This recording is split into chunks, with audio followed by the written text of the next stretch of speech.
Well, I got to say, I'm a big fan of the Fall of the House of Usher as well as Mike Flanagan in general. So I'm really excited to get to talk about this show. It's fantastic from start to finish. I'm curious when you and your team were first approached by him and Netflix to be a part of the process. Yeah, trying to backtrack and see, I know there was some early preliminary stuff prior to April 2022. So, somewhere around that range is when the first discussion started, probably a little prior to that. But I know in April 2022, we got the scripts. And so we started diving into them and reading them and kind of breaking them down in our minds, what we were going to have to do and what was going to be involved. And, we were very aware that it was a very ambitious project. So I think kind of from what I've been able to determine, kind of from start to finish, as far as calendar is concerned, it was somewhere around 15 months that we put in, basically from kind of script, to final delivery in that area. And that's calendar years. We're not counting the actual hours. So obviously different production houses unite in a sense to help put a series this big together. When Mike and Netflix first approached you and Fuse FX, there we go, to do the visual effects for this show, was it always you were going to do the Prospero party sequence, or were there other ideas that you had in mind that he had in mind for you guys? Yeah, I mean, primarily, like I said, I think some of those discussions might have been done prior to me joining the show.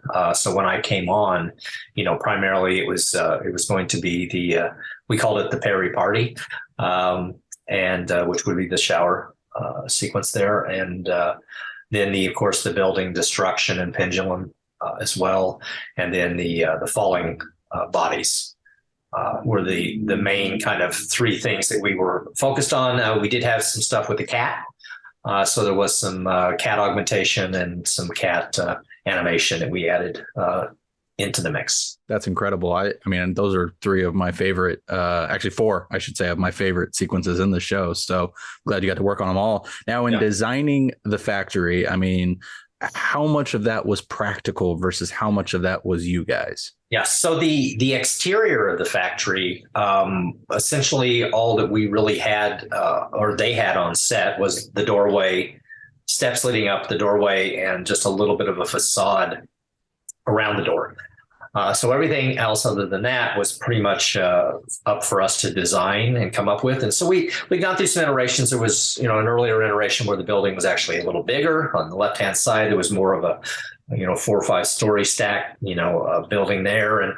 And it was just a matter of them kind of deciding where they wanted to ultimately, land, with the exterior being something that we could, that would be big enough and feel like it would tie into the interior when it came, to that point to deal with. Now, how involved then were you in the interior? Was that a different team, or did you have involvement in that? Yeah, so the interior, the production side art department had designed it, so there was a set piece. I've never, I was not on set, so I don't know the specifics, but I mean, there was at least, I believe, 2 walls to it. There might have been a third partial wall that was involved with it as well. So we had to do a lot of extensions. It went up maybe, I don't know, 2.5 stories. Sometimes the camera would go up and it would get up, of course, to the rafters and the lights and stuff up there. So we had to remove those and extend the building up. So with that, we at least had kind of a guide to match to.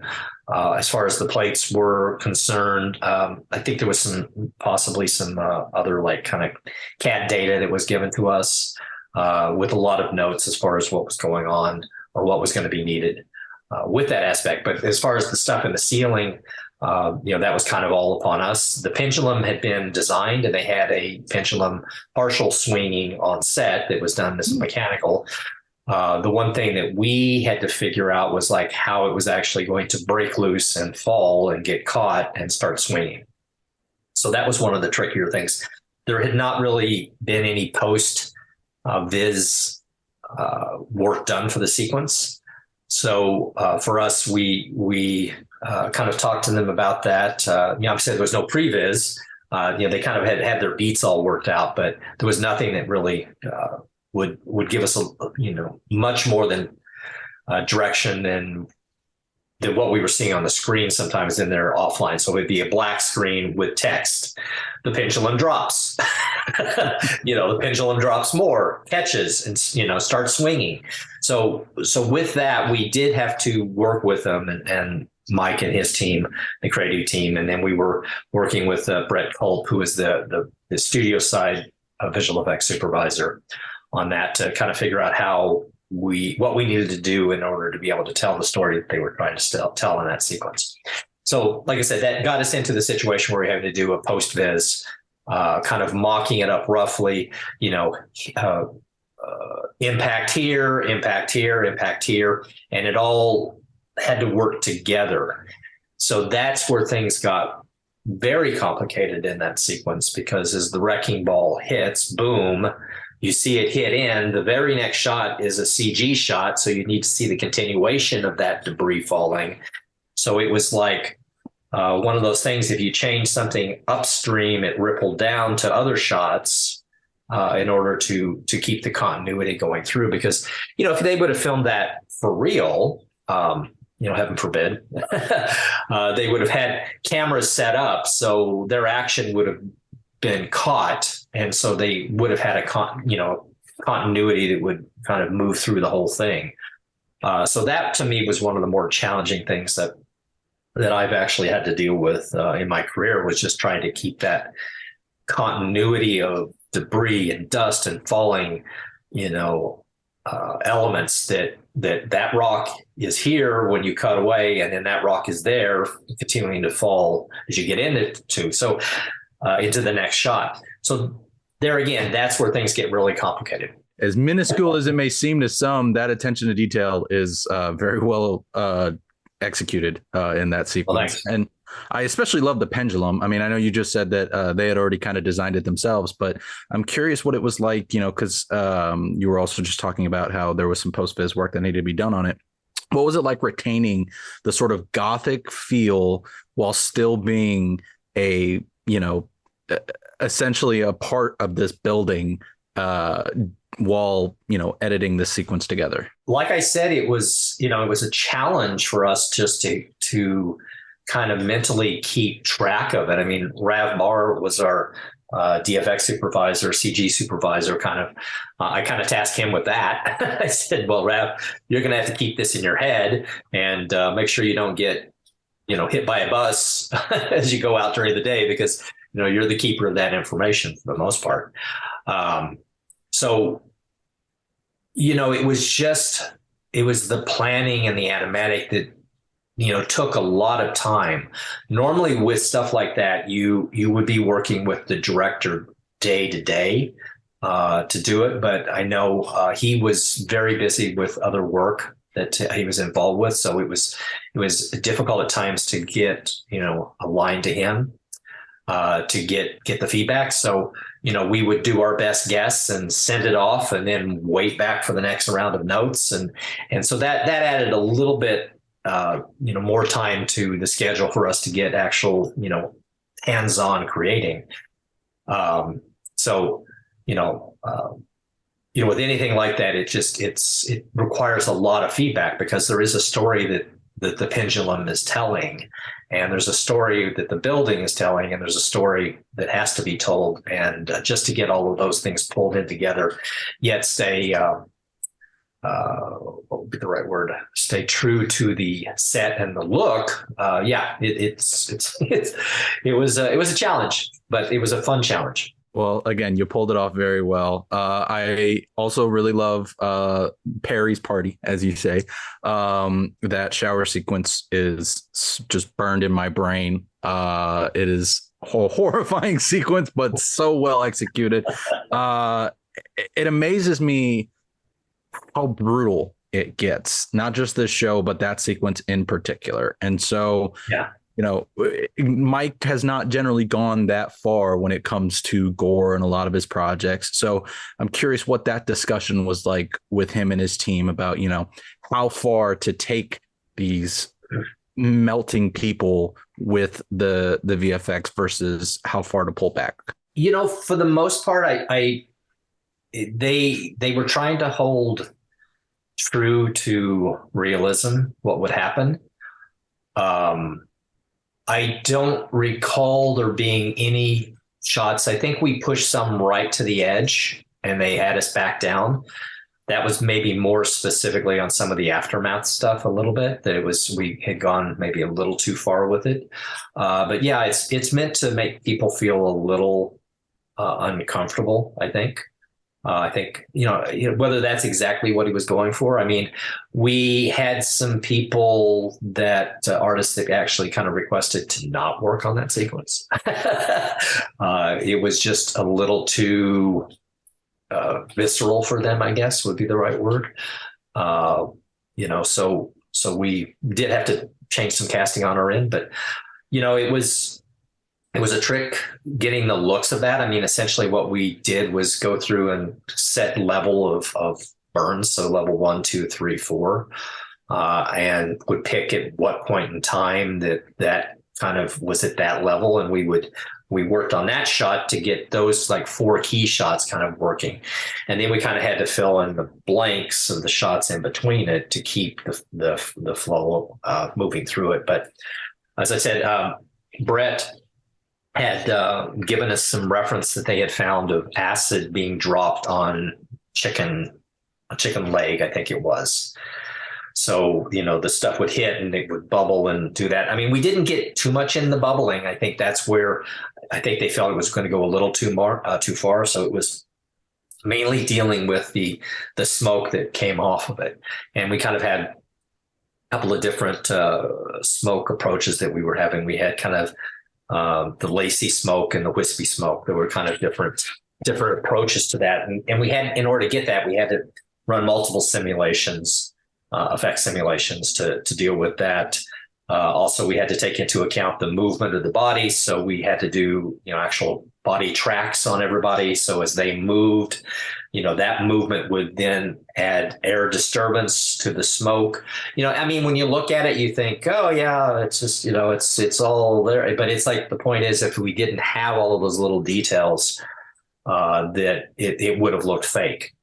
So for the most part, we were not able to use any 2D practical elements, to get the characteristics. I mean, even when we had shots like in the aftermath, it was more broad, wide ones. We actually simulated that stuff to put it in, just so that it would have the same characteristics throughout.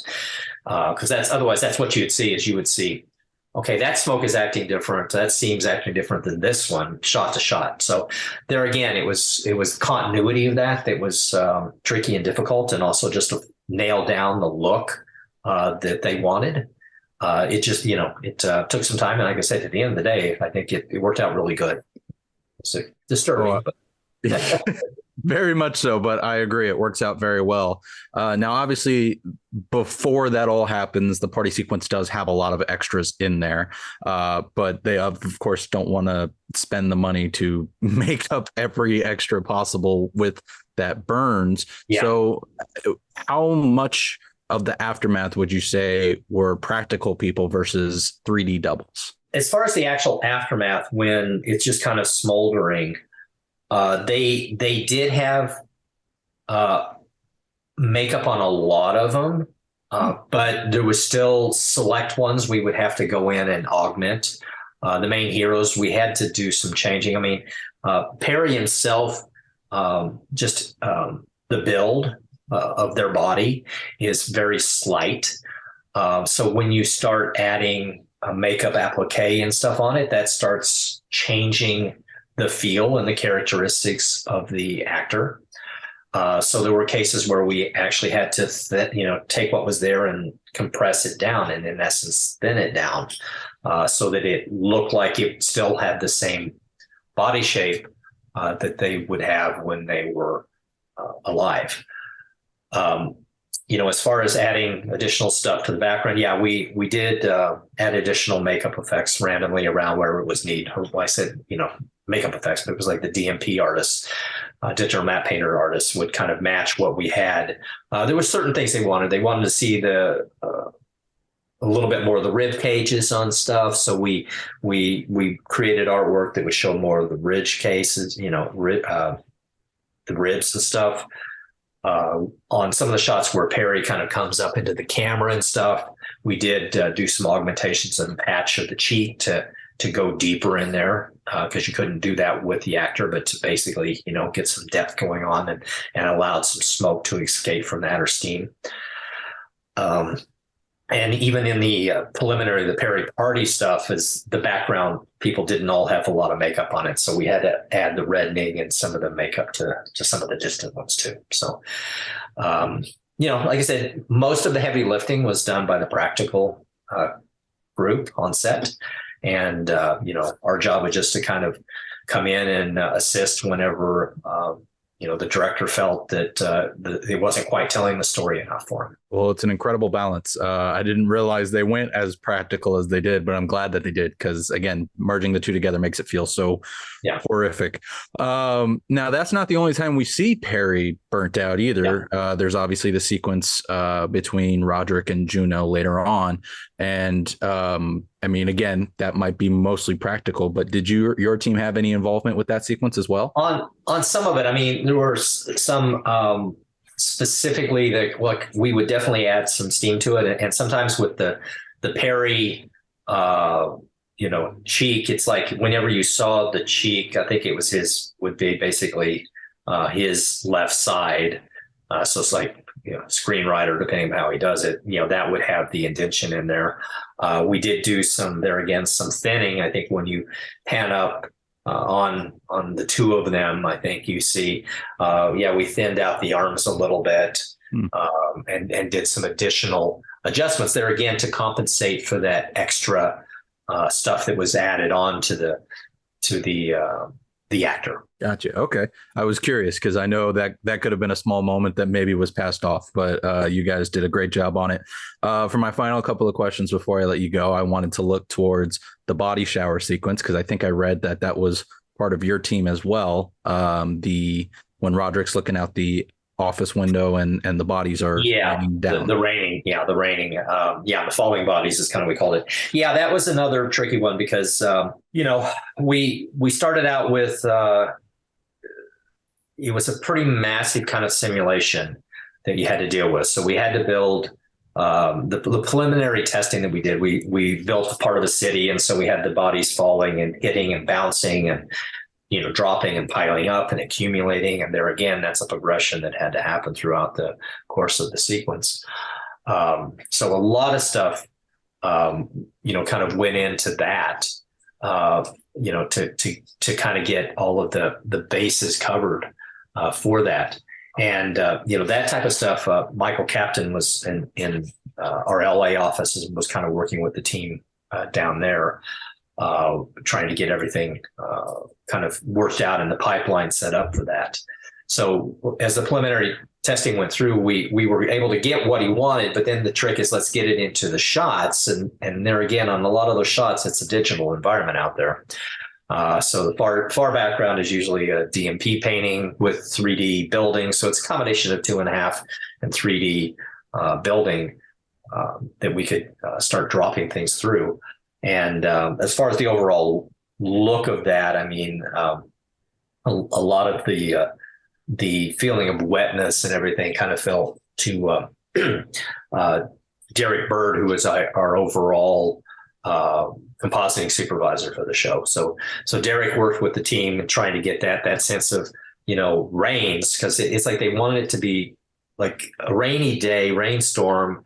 You still had to read that they were bodies, and they needed to fall at a realistic speed. And when we first did the terminal velocity, they just ended up being blurs. So that was not working quite right. We played at adjusting the speed of the fall, adjusting the motion blur on them.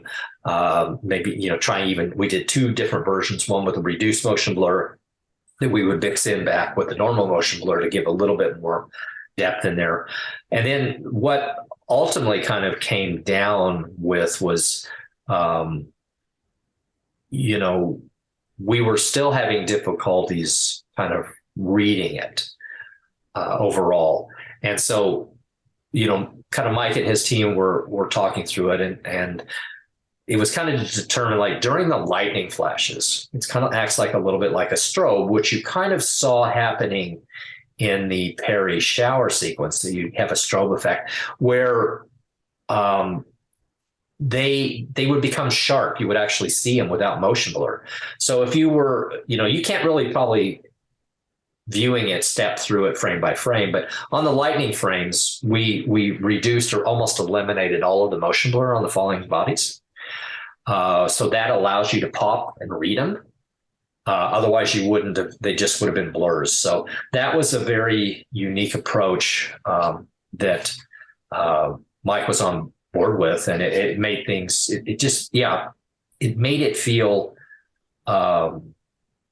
realistic and yet creepy too, so something a little beyond the ordinary. It definitely walks that supernatural line very well, and still feeling grounded, because one detail I actually really appreciated about the sequence, which is one that's obviously generally hard to do, is that it feels like Bruce is really against a window there, and his reflection, his reflection is seen, and yet we're getting this visual effect outside. So I'm curious if that was a comp reflection of him in there, if that was a real glass and you just had to worry about what was on side. What was that intermingling like? But for the most part, there was definitely glass there, and as you can see on my glasses, there's reflections. Most of those were retained. The only place where we had a little bit of trickiness was in order to read it is kind of the shot where we tilt up and look down as they fall, because technically to do that, you're outside the window because he wouldn't be able to see straight down. Mm-hmm. So there was some cheating that we did there to try to figure out where things were. So I think that was one of the more difficult, but what we ended up doing at the end of the day was playing with the idea that there was water running down the window. So there's a little bit of something between us and what's out there that we kind of tilt down and kind of gives that sense. It's subtle, but that seemed to kind of help pull everything back in together, just adding a little bit of the water on the windows. Well, again, it works really well, as does everything else in this show. It's kudos to you and your team, because I loved every second of it. And I'm not the only one. Critics loved it too. And I'm curious if you've seen the reviews that have come out for the show, and if so, how are you feeling about them?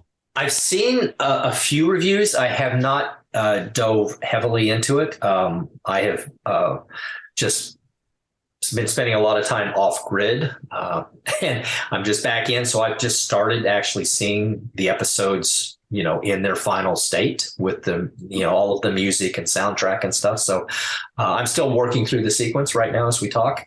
My wife doesn't want me to view it without her, so we have to get our schedules together. Otherwise, I'd sneak through and look at it. But there is some stuff I did pop ahead and look at.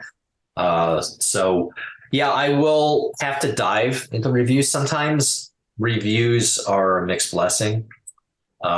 So I don't know if there's, to be honest, has there been any reviews on what the visuals were? I've not read any of those. Maybe you can enlighten me if there's that. But I mean, hopefully the point is that no one is really pointing out the visual effects. It's just part of the storytelling process is what's important. I've definitely read a lot about how, like I was saying earlier, how bloody and big this show is. So hopefully some of those people are taking into account the work you and your team did, because it clearly, again, it all meshes together well. And I hope you and your wife get to enjoy the rest of the season as you watch it. Yeah. And I look forward to continuing to spread the word. So Marshall, thank you so much for taking the time. I greatly appreciate it. No problem. Really appreciate it. Thank you. Absolutely. Have a good rest of your week. Yeah, you too. Thanks.